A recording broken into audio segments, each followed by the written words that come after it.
bunganira Paul Rusesabagina mu mategeko bavuga ko leta y'u Rwanda ishobora kumuboreza igufa. Ibindi kuri inkuru na Thomas Kamirindi. Nk'uko tubikesha ikigo ntaramakuru cy'abanyamerika AP, abunganira Rusesabagina bandikiye intumwa yihariye y'umuryango w'abibumbye ishinzwe gukurikirana ibyaha by'iyicarubozo Umusuwisi Nils Melzer.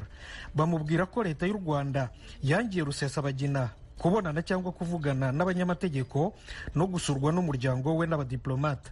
Barasaba Melzer kwihutira gukora nketi kugira ngo bamenye neza niba Rusesabagina akiriho. Muri uru rwandiko rwabo, abunganira Rusesabagina bavuga ko ashobora gukorerwa iyicarubozo n'ibindi bitesha agaciro umuntu, bati nk'uko polisi y'u Rwanda n'abashinzwe za gereza bamenyereye kubikorera no ku bandi bantu. Mu rwandiko rwabo, abunganira Rusesabagina basaba kandi na leta ya Emirati z'Abarabu Zunze Ubumwe kwerekana ko nta bufatanye yagize mu ifatwa rya Paul Rusesabagina. Bati bityo iyi leta igomba gutanga ibirebana byose n'urugendo yarimo i Dubai, birimo amashusho amwerekana ari muri hoteli, ku kibuga cy'indege, n'ibirebana n'indege yamutwaye i Kigali. AP yemeza ko na CICR, komite mpuzamahanga y'umuryango utabara imbabare KUKO, itarashobora kugera kuri Rusesabagina, ariko AP ntisobanura niba CICR yarabisabye leta y'u Rwanda. Ku itariki ya 31 y'ukwezi gushize nibwo RIB, urwego rw'igihugu rw'ubugenzacyaha mu Rwanda, rwerekanye Paul Rusesabagina ari mu mapingu. Yo n'ubushinjacyaha ntibaratangaza igihe bazamugereza imbere y'umucamanza. Mu byaha Rusesabagina aregwa harimo iby'iterabwoba. Naho ku birebana n'abo mwunganira mu by'amategeko, Maître Rugaza David yatangaje kuwa gatandatu ko ari we avoka wa Rusesabagina. Abandikiye Loni babiteye utwatsi, bavuga ko leta y'u Rwanda ishaka guha Rusesabagina avoka w'umutsindirano kuko atamwihitiyemo n'umuryango we nawo utabizi. Itsinda ry'abunganira Rusesabagina rigizwe n'abavoka 7 barimo umunyarwanda Maître Gatera Gashabana, abandi 6 n'abanyaburayi n'abanyamerika. Igitero cyari gikozwe n'abagwanyi ba Al-Shabaab muri Somalia cyahitanye abasirikare 2 b'Abanyasomalia gikomeretsa umusirikare umwe w'umunyamerika. Ibindi kuri icyo gitero Oriane Itangishaka arabidushikiriza. Icyo gitero cyagizwe ejo ku munsi wa mbere ku birometero 60 mu buraruko bw'igisagara ca Kismayo, nk'uko bishikirizwa mu itangazo y'umushikiranganji w'amakuru muri Somalia. Abasirikare 2 ba Somalia barishwe, hakomereka abandi 3 hamwe n'umwe wa Amerika. Iryo tangazo rimenyesha kandi ko umwe mu bagwanyi b'intagondwa za Al-Shabaab yishwe. Muri indi tangazo, Christopher Carnes, umuvugizi w'umugwi w'abasirikare b'abanyamerika ku mugabane wa Afrika, amenyesha ko amagara y'uwo musirikare wa Amerika atabangamiwe cyane kandi ko ariko aravugwa. Umuvugizi ajejwe ibibazo vya gisirikare mu mugwi wa Al-Shabaab, Sheikh Abdulaziz Abdu Musab, yasohoye tangazo ry'amajwi ku iradiyo yabo Andalus, we avuga ko muri icyo gitero hishwe abasirikare batari bake ba Amerika n'aba Somalia. Yamara ayo makuru ntaremezwa neza mu gihe uyo mugwi ukunze gutanga ibitigiri birenze. Mu cegeranyo cyasohowe n'ubushikiranganji bwa Amerika bujejwe ukwivuna abansi, ikiza ca corona n'icyatumye ibitero vy'uwo mugwi bigabanuka. Yamara abasirikare ba Amerika bajejwe umutekano muri ako karere bo ibikorwa vyabo byaragabanutse. Turagushimye Oriane. Abayobozi bo muri Afrika yo mu burengero bavuga ko abasirikare batembagaje ubutegetsi muri Mali bategerezwa gushiraho perezida mu bitarenze itariki 15 y'uku kwezi kw'icenda. Inkuru dushikirizwa na Eugene Mukanguzi. Ibihugu byo mu muryango wa CEDEAO byahaye abasirikare bakoze kudeta muri Mali kugeza ku itariki ya 15 y'uku kwezi kwa 9, bakaba bashyizeho perezida w'inzibacyuho na minisitiri w'intebe, nk'uko itangazo ryasomwe nyuma y'inama y'abakuru b'ibihugu yabaye ejo kuwa mbere ribyumvikanisha. Abakuru b'ibihugu 15 biri mu muryango wa CEDEAO bavuze ko perezida na minisitiri w'intebe bazayobora guverinoma y'inzibacyuho bakwiye kuba abasivili. Uyu muryango urashaka gukomeza igitutu ku basirikare bahiritse ubutegetsi, wagumishijeho ibihano wari washyiriyeho igihugu, ariko wakiriye neza intambwe abasirikare bateye mu cyumweru gishize yo gutangira ibiganiro n'amashyaka ya politiki muri Mali hamwe n'imiryango ya societe civile ku birebana n'inzibacyuho. Umuryango wa CEDEAO wafunze imipaka n'igihugu cya Mali kandi wahagaritse urujya n'uruza rw'imari biturutse ku mpungenge za bamwe mu bayobozi bo mu bihugu byo mu burengerazuba bwa Afurika z'uko abasirikari bahiritse ubutegetsi muri Mali basuzugura ububasha bwawo bakanasubiza inyuma demokarasi mu karere kose. Itsinda ry'abasirikare bafite ipeti rya koloneli riyoboye Mali kuva Perezida Ibrahim Boubacar Keita akuwe ku butegetsi tariki 18 y'ukwezi gushize kwa munani. Ntacyo bari bumvikanaho ku byerekeye gushyiraho guverinoma y'inzibacyuho. Abaganga bimenyereza akazi muri Nigeria batangiye imyigaragambyo yabo ya kabiri muri uyu mwaka biturutse ku bibazo by'imishahara n'uburyo bakoreramo muri ibihe by'icyorezo cya virusi ya corona, nk'uko umuyobozi w'urugaga rw'amasendika y'abaganga yabibwiye ibiro ntaramakuru by'abongereza Reuters uyu munsi kuwa kabiri. Imyigaragambyo yatangiye kuwa mbere kandi irimo n'abaganga bimenyereza akazi 16,000 mu bihumbi 42 bari mu gihugu. Muganga Aliyu Komba, umuyobozi mukuru w'ishyirahamwe ry'abaganga bimenyereza, yabibwiye Reuters. Yagize ati ni imyigaragambyo izakomeza kuzageza igisubizo kibonetse. Abaganga bose bimenyereza imirimo ku bigo byita ku barwayi ba COVID-19 bifatanije muri iyi myigaragambyo. Nigeria, igihugu gituwe kurusha ibindi muri Afurika, cyemejwemo abantu 55,160 banduye virusi ya corona n'igihumbi na 61 yatwaye ubuzima. Abo baganga barangije amashuri y'ubuvuzi bakaba barimo kwitoza mu buryo bw'inzobere mu kuvura indwara zihariye. Barakenewe kandi bari imbere mu rwego rw'ubuvuzi muri Nigeria mu gihe bari ku isonga mu bitaro by'igihugu mu byerekeye kwita ku ndembe n'abahuye n'impanuka.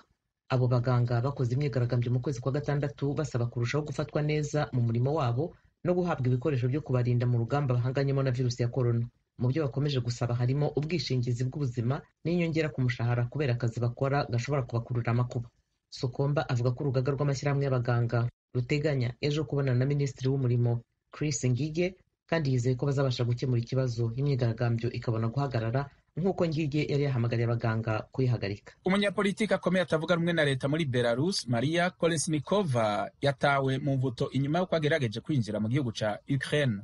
Abategetsi bo ku mbibe za Belarus batangaza ko Maria Kolesnikova yatawe muri yombi mu masaha ya kare y'uno munsi wa kabiri mu gihe yariko agerageza kwinjira muri Ukraine. Bamenyesha ko yari kumwe n'abandi banywanyi babiri b'urunani arimwo rutavuga rumwe na leta ko bashoboye kwinjira atakibazo muri Ukraine. Uko byageze kugira Kolesnikova na bagenzi we babe bari ku rubibe na Ukraine ntivyamenyekanye uno nyene. Icegera c'umushikiranganji w'intwaro yo hagati muri Ukraine mu butumwa ku rubuga Facebook yatangaje ko ivyabaye uno munsi kuwa kabiri kuri Maria Kolesnikova na bagenzi we byo kugerageza kwinjira muri Ukraine bitashitse ku gushaka kwabo. Avuga ko birukanywe mu gihugu ku nguvu.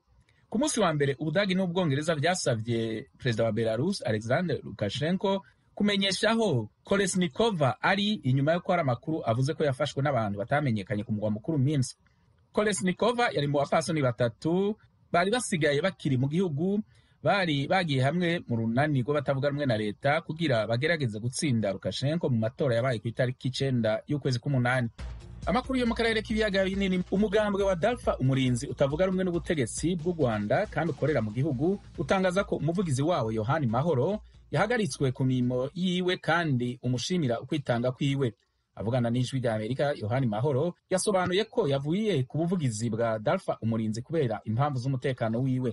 Ni mu kiganiro cihariye yagiranye na mugenzi wacu Venuste Nshimiyimana akorera mu biro by'ijwi rya Amerika i Londres mu Bwongereza. Impamvu nyamukuru yatumye nsezera ku mirimo yanjye kuva natangira kuba umuvugizi w'agateganyo wa Dalfa umurinzi, nagiye mpura n'igitutu gikomeye cyane. Abantu banshyiraga ku gitutu bansaba kureka gukorana na Dalfa umurinzi na Madame Victoire Ingabire, bambwira ko nkorana n'umwanzi w'igihugu, ko nkorana n'umuntu ushaka kugarura politiki ya 59.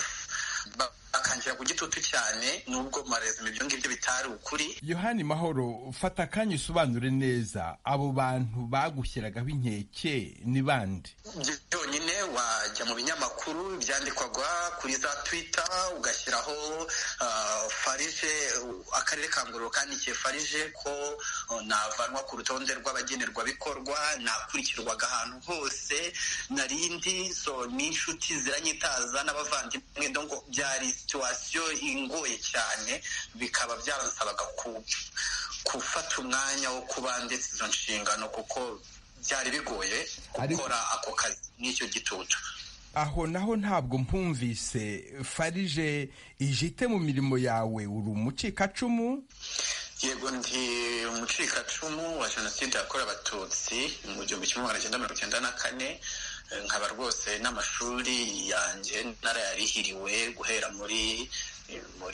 muri segonderi kugeza muri kaminuza aho nendaga kurangiza ni hose narihirwaga na farije. Rero urumva ibyo byose ni ibyiyongeraga ku kindi gitutu narimaranye igihe. Ubwo se gukurwa ku rutonde rw'abafashwa na farije ni impamvu ihagije yo kugira ngo usezere ku mirimo yawe y'ubuvugizi bw'ishyaka Darufa Umurinzi? Yego, ibyo byatumye nsezera ku mirimo, ariko ikindi cya kabiri kiyongeyeho, nari maze kwakira amakuru nyuma yo gukurikirwa nkajya aho ndi hose nkashyirwaho ingenza, nkabona umutekano wanjye, naje no kwakira amakuru y'uko ndi hafi kugirirwa nabi, ubwo biba ngombwa ko nsohoka igihugu igitaraganya. Kandi murabizi neza ko ishyaka Darufa Umurinzi rikorera politika imbere mu gihugu, riri kwiyubaka kugira ngo rishakishe ibisabwa kugira ngo ryandikwe n'amategeko ryemererwa gukora. Ntabwo ushobora gukora imirimo ya Darufa Umurinzi uri hanze y'igihugu. Ariyo mpamvu rero mbere y'uko nsohoka nabanje gusiga nsezeye kuri izo nshingano. Ni umugambi wanogeje, ubwira abawe ko ugiye? Ni ibintu nakoze igitaraganya na Presidente, ntabwo nigeze mu by'ukuri mubwira ibibaye, kuko nta mwanya nari mfite, kandi na telefone zacu ziba zikurikirwa zumviriza. Ndavuga nti bishobora kunsubira amayira. Nibwo nahise nsohoka, naramubwiye nti mbaye mpagaritse inshingano zanjye zo kuba umuvugizi. Ati bigenze bite? Ndavuga nti maze iminsi mfite igitutu, nkeneye umwanya wo gutuza nkanitekerezaho. So rero niyo mpamvu nahise mumenyesha ibyo. Nibyo yarazi, ntashobora kunatungurwa n'ubu ngubu bakumva ko ndi hanze, ariko ntanjye nta yandi mahitamo nari mfite yari ayo gukiza ubuzima bwanjye. Yohani Mahoro, ndagushimiye cyane ku bw'aka kanya wahaye Ijwi ry'Amerika. Urakoze cyane, namwe ndabashimiye. Mu Burundi imiryango igera ku 350 yahitwa Nyempundu muri komine Mugina mu ntara ya Cibitoke ntigiraho ikikumusaya kuva mu kwezi kwa 12 umwaka uheze, bitewe n'imvura y'isegenya yaguye muri iyo komine. Bivise ubwoba ko mu gihe uca imvura itasura ibintu bizokunyuka n'indwara zifatiye ku isuku rike zikayogeza abayo. Eloge Burikaneza ari Nairobi muri Kenya dufite ibindi kuri iyi nkuru. Ndumwe mu bacikacumu, bene wacu baragiye, abana bato baragiye, kumva asigaye nyene nduko nyene singira homba nyene nakindara ahubwo ije neza nuko mbaye. Ubu numwe mu banyagihugu barokotse mu myuzure mu kwezi kwa 12 umwaka uheze ahitwa Nyempundu muri komine Mugina intara ya Cibitoke mu buraruko bushiburengero. We n'abagenzi be bavuga ko kuva ico gihe babayeho baturatura, batinya kwandura indwara zifatiye ku isuku ribi muri kino gihe c'agatasi cimirije. Ndumwe mu bacikacumu, bene wacu baragiye, abana bato baragiye, kumva asigaye nyene nduko nyene singira homba nyene nakindara ahubwo ije neza nuko mbayeho nabi no kuvuga ndo nticonja. Ubonye shonye nakamfasha utwo kurya ndarya nkashima aryama. Twe twobasaba nyene ko bogaruka bakabandanya tugakora, hama rero tukubaka, uronse abamufasha bakamuha ibiti gatuma yishingira akabarabaye. Nacingira amakenga mu nyambonye umugambo utabandanye kubera ko je mu bantu bagize ingorane ndimu, kandi si ndimwe gusa turi beshi. Bavuze ko ari bice bitatu, igice ca mbere kizobanza kivemo, hasubemwe ica kabiri, ica kirangize. Ubu kugera kuri no saha ndafise amakenga yuko mbona tugiye kugira ingorane kubera ko n'abambere ntibabandanye ngo babarangirize. Ubu ntitugira aho tuba mwibarabara, abana biruga baraturirako. Ntaje ndafise abana ndumuvyeyi naravye, ndafise abana batatu, ariko ntashoboye kubatunga kuko twunarimye twose twaratwawe. Mbere nk'ubuho kubera ko ari muci bamwe bijyamira mu mikaratusi. Aho rero imvura isubira kugwa n'ingora ziriyongera kubera ubwinshi bw'abantu, usanga inzira imwe abantu ari papa babiri, abama babiri n'abana benshi, zogibuza bicane hamwe byo bandanye uko nyene batwotubakira. Bamaze kutuzana ku mutumba ogisheke ngo tuce kwibanza duce n'amabarabara, twari tuzi ko bazoca bagira babandanya batwubakira. Abahuye n'ibyago bo mu Nyempundu, ariko twararindiye byaciye bihagarara, sinzi ico byavuye kubera nimba aciri cinjira mu gihe c'amatora. Twasaba ko umugambi wobandanya ko nk'uyu imvura igiye kugwa, ntitubona abanyagihugu Nyempundu tugiye kuzoba. Twanasabye ati uwo mutumba nyene ko bamaze kuwutanga bene amatongo bakaho abantu mwene ngo baze kubaka. Basabye ati ko bikose mu utanga ibanza muciye canke nyene mukahereza umuntu akishiramo kaburenda akiyubakira agashiramo agashitingi kugira ngo haze kugama imvura, ariko ntibyakunze. Babonye atsindiza ngo nimurindire ngo umugambi urabandanya. Imisozi yose yaraturutse imigaga, tubona ko n'ubundi imvura iguye n'ubundi bishobora guhitana abantu nk'uko byagenze mu kwa 12. Abagira neza bari batanguye kubakira basizwe n'imyuzura. Abanyagihugu bo ku mutumba wa Nyamakarabo bangikanye na Nyempundu nibo batanze amatongo yo kubakamwo, batabariza ababanyi babo. aba bantu bavuye mu Nyempundu bagishika ngaho iwacu bagerageje kubafasha mugabo ntabyo twari dushoboye twabafasha bigatunga hariho abo usanga babaye nko mu tuzu tw'udukoni cyangwa ugasanga nyene nk'umuntu afise inzu nini akabaha icumba mugabo ibyo namwe mubyumva biragoye cyane nabi na nabi kuko usanga bari nko mu kazu ugasanga bacurikiranye umwana be na nyina ugasanga bacurikiranye nyene kubera babura aho baba aho hantu haracoma barabara haratagwa ibibanza amatora atanguye byaciye bihagararira ngaho abo bantu birirwa barangara umutumwa wa Nyempundu ni munini havuye abantu benshi abantu basabagiye n'ubu hariho abakiriyo biteze urupfu nyene kuko umuntu ari Nyempundu ntabwo yiteze gukira n'ubu imvura iguye mu bucimbiri bwose hari imigaga ku mitumba harataguritse imvura iguye hazoshabo bahitane twaba twifuza rero yuko abagira neza bari batanguye umugambi ko bobandanya kugira ngo ikibazo cy'abo bantu kive mu nzira. Kugeza ubu abajeje intwaro bemeza ko atakintu kinini bashoboye atari gukangurira abanyagihugu gufashanya uko bashoboye. Ponsiye Bigirimana mukuru w'umutumba wa Nyamakara: icyo dukora ubwa mbere no kwigisha bene gihugu kugira ngo ntibarambigwe babandanye urosa akajumu abanyura ko mwene wabo mugabo by'ukuri nziko babenda ko ico twaba dukora mu imvura igitasure ko twaba imiryango umutumba twaba duhushira mu wundi atahantu begeranirijwe. Mu minsi heze hari na mitende hari amashirahamwe yabafasha bakabahamagara bakaja gutora udufungwa ku ikomine. Kwa 12 ukwezi kwa 12 havugwa abantu bahitanywe n'imyuzura muri Mugina wari umushikanganje w'intwara yo hagati Pascal Barandagiye yari yemeje ko abasigaye bazokubakirwa ikigwati. Icyo twagomba kubamenyesha nka leta nuko leta atazokora kugira ngo ibe hafi y'imiryango na cyane twumvise ibibazo by'uburaro kuko nta cyasigaye turifuza yuko dukoranye n'abajejwe intwara bari ngaha hoca hatomogwa vuba na bwango ahantu abantu boja ndetse mbere bakabaho mu buryo bw'ikigwati. Ivyo bikorwa si bikorwa leta yo kwishoboza yonyene, nico gituma duhamagarira abantu bose bari hano n'abataraha ufise umutima wo gufasha afise ico yoshobora guterera agikore. Mu ntango z'ukwa 12 umwaka uheze imvura y'isegenya yaguye isenyura amazu yirenze imirima yongera yica abantu 27 mu duce twa Nyempundu, Rukombe na Gikomero muri Mugina. Kugeza ubu imiryango igera ku 350 urimo abantu barenga igihumbi ntirasubira mu zayo. Umuryango utabana imbabare ku isi waciye amabarabara hizubakirwa ikabirindiriye kwishira hamwe mpuzamakungu gita iterambere ku isi PNUD ritanga inkunga yo kuzohubaka. Mu Rwanda banki nkuru y'igihugu yagaragaje ko mu mezi 6 y'uyu mwaka w'2020 ingurane zakwa mu mabanki zagabanutse 12.3%. Ibiciro ku isoko vyo vyongera kuri 8.5% kubera ikiza ca COVID-19. Asonta Kabo yadufitiye ibindi kuri inkuru. Banki nkuru y'u Rwanda igaragaza ko mu mezi 6 y'umwaka w'2020 ugereranije n'amezi 6 ya mbere ya 2019 yahabaye impinduka mu muvuduko w'izamuka rya zimwe mu nkingi z'ubukungu. Iyi banki ivuga ko inguzanyo zakwa mu mabanki zagabanutse 12.3%, naho ibiciro ku masoko bizamuka ku 8.5%, mu gihe mu mwaka w'2019 byari byazamutse kuri 0.7%. Ibi ni ibikubiye mu ishusho y'agaciro k'ifaranga n'ubusugire bw'ubukungu yasohowe na Banki Nkuru y'u Rwanda kuri uyu wa mbere. Beneri igaragaza ko mu mezi 6 ya 2019 na 6 ya 2020 ikinyuranyo cy'ibicuruzwa byinjira mu n'ibisohoka mu Rwanda cyazamutse kuri 12.1%. Banki Nkuru y'u Rwanda kandi ikerekana ko mu mezi 6 ya mbere ya 2020 inguzanyo nshya zahawe abikorera zagabanutse ku 9.2%. Mu gihe mu mezi 6 ya mbere ya 2019 zari zagabanutse kuri 36.4%.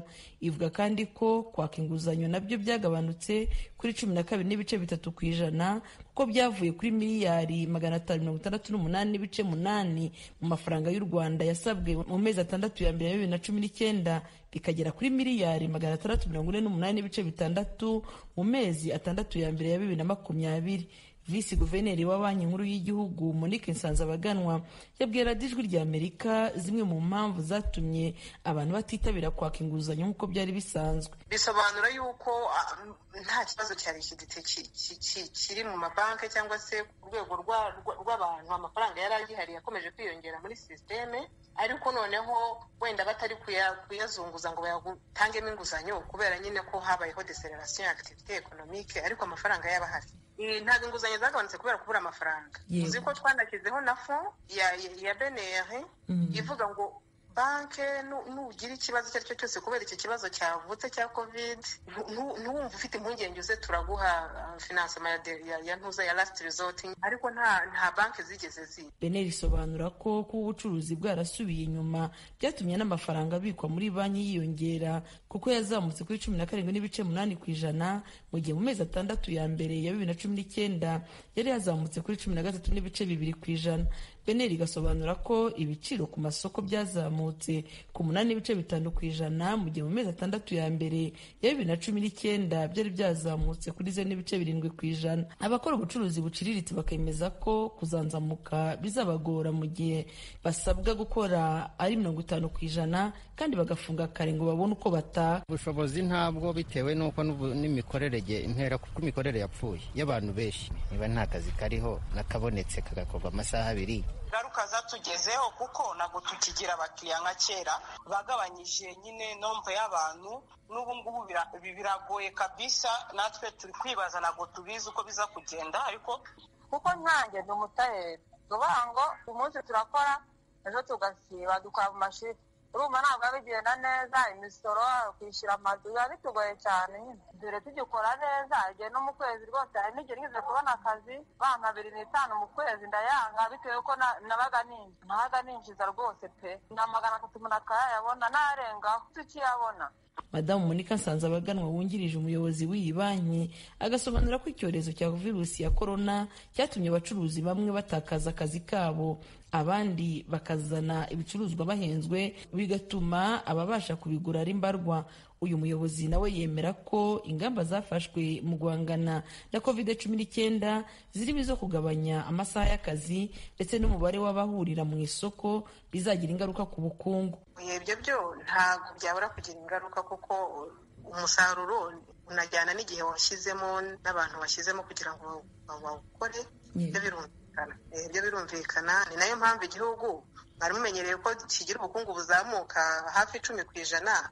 Ubu duteganya yuko nk'uko imibare ya Minecofin yabiduhaye ishobora kuba hagati ya 2 na 3%. Banki Nkuru y'u Rwanda kandi igaragaza ko uburyo bwo kwishyura hakoreshejwe ikoranabuhanga bwazamutse kuko umubare w'utumashini dukoreshwa mu kwishyurana twiyongereye tukava ku 2020 tukaba tugeze ku 2041. Naho muri Repubulika ya Demokarasi ya Kongo kuva kuri wa kabiri tariki 8 kw'icenda mu mwaka wa 2020 umuntu umwe yarishwe, abandi 5 barakomerekera mu bitero bitandukanye abagwanyi b'abamayimayi bakoze mu mihana irenga 4 y'abanyagihugu b'abanyamurenge baba mu Minembwe muri teritwari ya Fizi, intara ya Kivu yo mu manuko. Umumenyesha makuru w'ijwi rya Amerika Vedaste Ngabo ari Uvira yavuganye n'umuyobozi wa komine ya Minembwe Gadi Mukiza Nzabinesha atangura amubwira ku vyerekeye ivyo bitero. Mayimayi zateye ziturutse mu Gahwera, zitera ziturutse ino akse ya Masha mu Marango, zitera ziturutse bizira za ruguru, zitera ziturutse ruguru ya za Muniza Gakangara iriya aho hantu hose ko ari hane haterewe rimwe uno munsi wa none. Donc ni ikibazo gikomeye cyane. Ni ibiki byaba byangiritse muri ibyo bitero by'abamayimayi bagabye muri iyo mihana yose? Hari amazu yahiye mu Gahwera, n'abantu barakomereka, bishoboke ko hari n'abapfuye. Twatewe mu gihe umunara wacu udakora neza, hari ahantu henshi tutaronka amakuru kubera ko amatelefone ataragira, ubu bitugoye cyane. Ni bene nk'abantu twatumye aho bageze hari ahandi batageze, ariko hari amazu yahiye, hari n'abantu bakomeretse mu hospital general, hari amaze kugera komere 5, hariho n'undi witaze Imana. Donc abo nabo tumaze kumenya, ariko ahandi kiriya za Gakangara turamenya uko zagenze, ariko urumva ni ibintu bitoroshe, bose baterera rimwe kandi nyine bazungurutse Minembwe yose. Abagwanyi b'abamayimayi bateye Minembwe mu gihe ku cyumweru hari indege za gisirikare ziriwe ziseha abasirikare kugira ngo zigwanye imitwe yose yitwaje ibigwanisha aho ngaho. Abasirikare baba bakoze iki? Harimo kintu nyine tudatahura twese. Muri Kongo ni igihugu gifite ubutegetsi, gifite abayobozi, gifite igisirikare, ariko kubona ukuntu zino za mayimayi zigira ni ikibazo twibaza twese kandi hari ingabo zitari nkeya, zifite ibikoresho bitari bikeya, ariko nta bushake burimo nk'uko tubibona bwo kuvuga cyane barwane bacunga umutekano w'abantu. Turabona ko nta bushake bigaragarira umuntu wese. Uyu munsi niki FARDC yaba yakoze kugira ngo ibe yakwimira ibyo bitero abagwanyi ba mayimayi bagabye mu Minembwe ndetse bigakomeretsa n'abaturage? Ndaco kuko umugabo era ntabari bari bavuyeyo, FARDC yari iri ukabingo twabiwa amakuru y'ukuri yuko ntacyo bakoze, barigumye aho bari ahantu hose ntanakendo na kimwe bakoze nico ngubine kidutanga kandi ivyo ni ukuri. Uri umuyobozi wa komine ya Minembwe, mu nama y'umutekano ya Minembwe mubanamo na MONUSCO ndetse na FARDC, nyuma yo gutegwa kwa Minembwe ntiwatakiye ingabo za MONUSCO izo cyangwa FARDC? Twagiye bose twabonanye bose ntabo tukabwiye, twabonanye n'abayoboye abasirikare, twabonanye n'abakuru ba MONUSCO, twabonanye bose mbona ngubone tubabwira ibibazo uko bimeze, bagenda kuja gukora kandi kanama ka gisirikare kugira barebe icyo bokora, ariko turategereje sinzi nimba bagikora ryari, ariko twababwiye ndawovuga ngo birabimenye, twabatakiye kuko nizo ngabo za leta, ariko nyine ibibazo byabaye ibibazo bitangaje cyane.